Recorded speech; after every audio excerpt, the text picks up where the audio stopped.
Presidente, otro tema no menos importante que tiene que ver además con la estabilidad en el Perú, y es que en el Congreso se aprobó por insistencia el retiro de la AFP y han anunciado o han dejado abierta la posibilidad de un proceso de vacancia en caso el gobierno requiera al TC una opinión. ¿Cuál es la reflexión al respecto? Porque, digamos, estamos en el marco de una pandemia, usted ya está a menos de 3 meses de gobierno, estamos próximos a una segunda vuelta electoral. Bien, mire, en primer lugar, nosotros propusimos una serie de modificaciones al proyecto de ley, a la ley que aprobó el Congreso. De las 3 modificaciones que nosotros propusimos al observarla, se han aprobado 2, hay una tercera que no se ha aprobado. Lo que creo que es sumamente importante decir con toda claridad es que las relaciones entre el Ejecutivo y el Congreso son realmente muy buenas. Estamos conversando continuamente con la mesa directiva.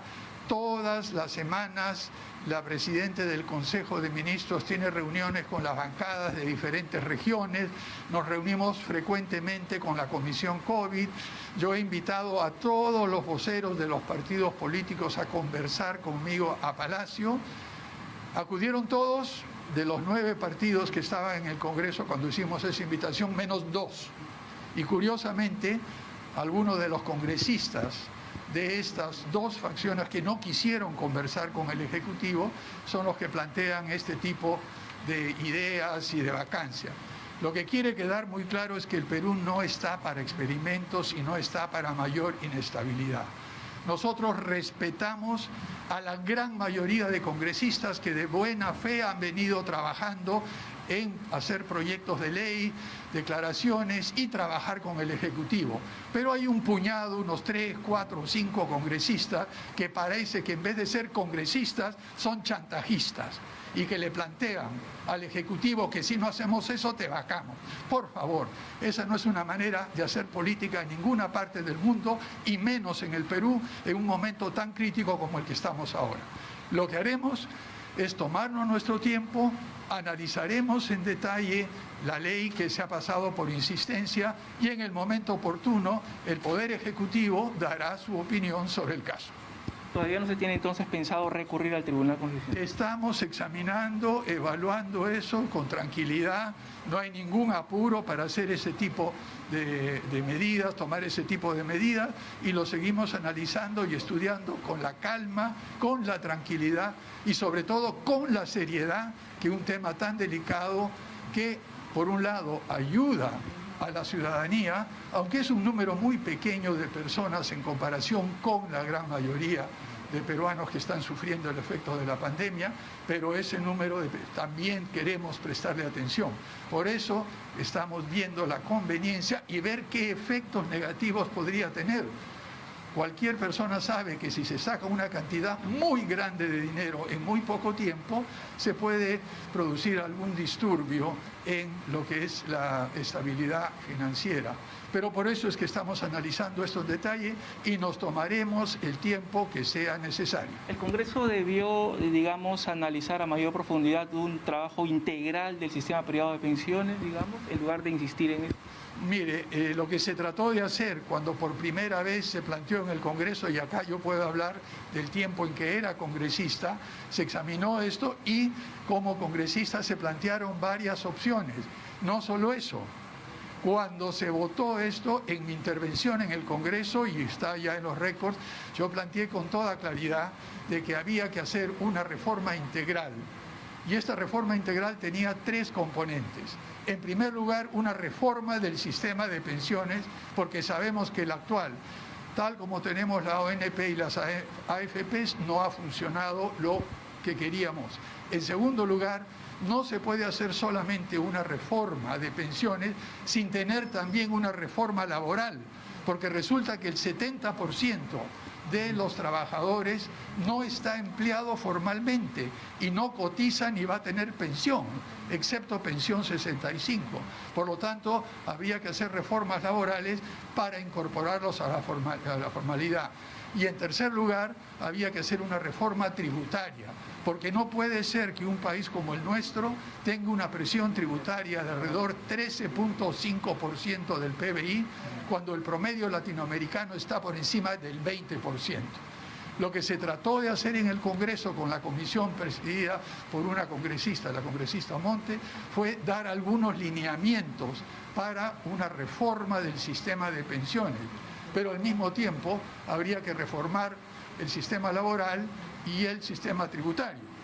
Y eso es algo que está pendiente y espero que el próximo Congreso y que el próximo gobierno lo puedan abordar como se debe. Presidente, unas últimas consultas. Usted ya que está, digamos, dentro del aparato del Estado, siendo el primer ciudadano y conoce ya cuál es el modelo económico actual, ¿permite acortar las brechas de desigualdad o requiere algún tipo de modificación?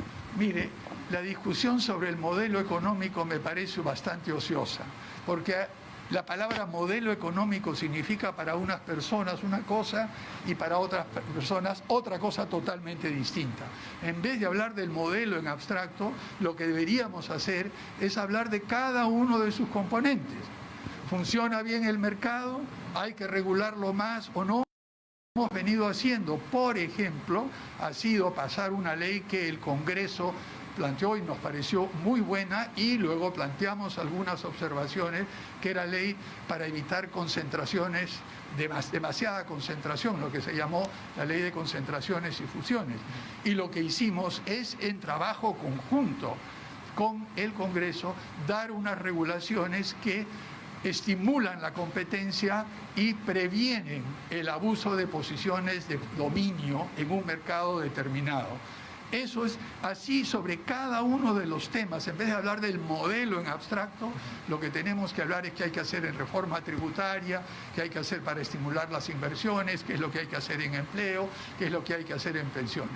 La conclusión general es que en todo el mundo lo que mejor ha funcionado es la combinación de economía de mercado con un Estado fuerte regulador que provea los servicios básicos y con una sociedad civil activa que vigile el funcionamiento tanto del Congreso como del Poder Ejecutivo. A eso tenemos que apuntar, y las discusiones sobre el modelo realmente creo que ocultan un poco la situación real y habría que centrarse en los temas específicos. Correcto, presidente. Una última consulta. Estamos a un día del Día de la Madre. En este contexto de pandemia, las madres han salido a solventar su hogar, ¿no? Aguerridas, emprendedoras, en una situación bastante difícil. ¿Qué mensaje le daría a usted? Bueno, el mensaje, en primer lugar, de todos, el agradecimiento a todas las madres del Perú. Sabemos el sacrificio que han hecho siempre para educar a los hijos, para contribuir a la economía de la familia y del hogar. En fin, han hecho realmente cosas extraordinarias. Pero en esta pandemia, realmente su esfuerzo y su sacrificio ha sido muchísimo mayor, porque algunas de ellas han perdido el empleo o tienen que trabajar desde la casa, y al mismo tiempo que hacerse cargo de los hijos y la enseñanza, han tenido que trabajar en la casa con todas las dificultades que esto implica. Agradecimiento profundo, desearles lo mejor y también asegurarles que desde el Gobierno de Transición y Emergencia estamos trabajando sin descanso para asegurarnos que, en primer lugar, todos los peruanos lleguen a una mejor situación en términos de salud, en términos de trabajo, en términos de convivencia social, pero especialmente esperamos ayudar a las madres con todo este proceso acelerado que estamos haciendo de vacunación y con todos los apoyos económicos que hemos tratado de hacer, manteniendo la estabilidad del sistema financiero. Listo, muchas gracias. El presidente de la República, Francisco Sagasti, quien se retira ya de la sede del INS, el Instituto Nacional de Salud, en donde pudo conocer estos equipos de última tecnología que van a permitir una mayor identificación del código genético del virus. Ha hablado también de otros temas en torno a la posibilidad de recurrir al Tribunal Constitucional